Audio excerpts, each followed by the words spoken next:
Telugu Desam party మాజీ ముఖ్యమంత్రి నారా చంద్రబాబు నాయుడు గారి కుమారుడు నారా లోకేష్ ఇప్పుడు అడ్డంగా బుక్ అయ్యారా?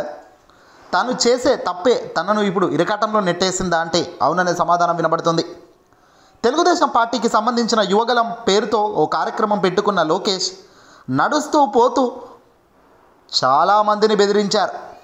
అవును, రెడ్ బుక్ అనేది ఓ బుక్ చూపిస్తూ మీ పేర్లు అన్ని ఇందులో రాస్తున్నానని, మా అధికారం రాగానే ఇక మీకు మీపైనే మా చుక్కలు అంటూ ఏకంగా డైరెక్ట్గానే వీడియో సాక్షిగానే కామెంట్లు చేస్తూ పోయాడు.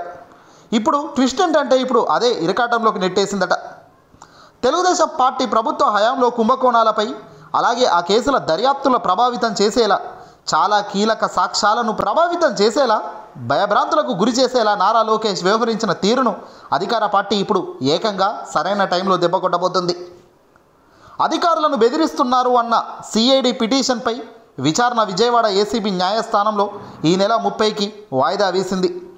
ఈ నెల చివరిలో అంటే 30 తారీఖున ఇది మళ్ళీ ఏసీబీ కోర్టులో వస్తుంది. ఆల్రెడీ లోకేష్ గారికి 41A కింద నోటీసులు ఇచ్చారని, కానీ దాన్ని కూడా పట్టించుకోకుండా నోటీసులకు విరుద్ధంగా వ్యవహరిస్తున్నారని సిఐడి అధికారులు న్యాయస్థానంలో పిటిషన్ దాఖలు చేశారు. దీంతో ఇప్పుడు అటు కదల్లేక ఇటు మెదల్లేక లోకేష్ పరిస్థితి అయోమయంలో పడిపోయింది. ఎన్నికలు దగ్గర పడుతున్న ఈ తరుణంలో కేసులు, స్టేలు, బెయిల్లు, తీర్పులపై ఇప్పుడు తెలుగు తమ్ముళ్ళ ఉత్కంఠ కొనసాగుతోంది. గతంలో 41A కింద నోటీసు ఇచ్చిన సిఐడి విచారణకు హాజరైన సందర్భంగా విధించిన ఆంక్షలను ఉద్దేశపూర్వకంగా ఉల్లంఘించడం, ఈ కేసుల్లో కీలక సాక్షులుగా ఉన్న అధికారులను, న్యాయస్థానంలో వాంగ్మూలాలు ఇచ్చిన అధికారుల పేర్లను రెడ్ బుక్లో రాశానని, వారి సంగతి తేలుస్తానంటూ లోకేష్ ఏకంగా మీడియా సంస్థలకు ఇచ్చిన ఇంటర్వ్యూలో సైతం బెదిరించే ప్రయత్నం చేశారు. వీటి అన్ని ఆధారాలు సేకరించిన సిఐడి అధికారులు కోర్టుకు సమర్పించడం జరిగింది.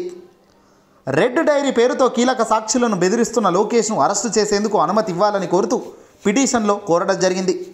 ఈ కేసుల్లో జారీ చేసిన నోటీసులను తీసుకునేందుకు సైతం లోకేష్ ఇష్టపడలేదు. ఆ నోటీసులు అందించేందుకు వెళ్లిన సిఐడి అధికారులకు ఆయన అందుబాటులో లేకుండా పోయాడు.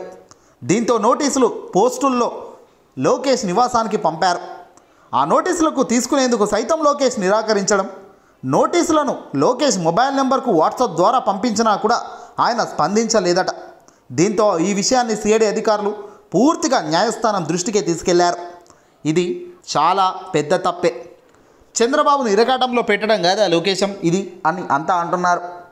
దీంతో న్యాయస్థానం ద్వారా నోటీసులు జారీ చేయాలని కోర్టు రిజిస్టర్ను న్యాయమూర్తి ఆదేశించడం జరిగింది. లోకేష్ కానీ ఆయన తరపు న్యాయవాదులు కానీ విచారణకు హాజరు కావాలని నోటీసుల్లో పేర్కొంది. ఈ పిటిషన్పై కౌంటర్ దాఖలు చేసేందుకు గడువు కావాలని లోకేష్ తరపు న్యాయవాదులు ఏసీబీ న్యాయస్థానాన్ని మంగళవారం కోరడం కూడా జరిగింది. దీనిపై న్యాయస్థానం స్పందిస్తూ తదుపరి విచారణ ఈ నెల 30కి వాయిదా వేసింది.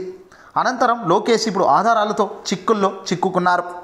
ఇవన్నీ కూడా కొని తెచ్చుకున్న ఇరకాటంలే. రెడ్ బుక్ పేర్లు రాస్తే రాశావు. చంద్రబాబు నాయుడు గారు అధికారంలో ఉన్నప్పుడు తాను చేసిన అవినీతి గురించి కూడా ఆ రెడ్ బుక్లో రాసి ఉంటే బాగుండేది.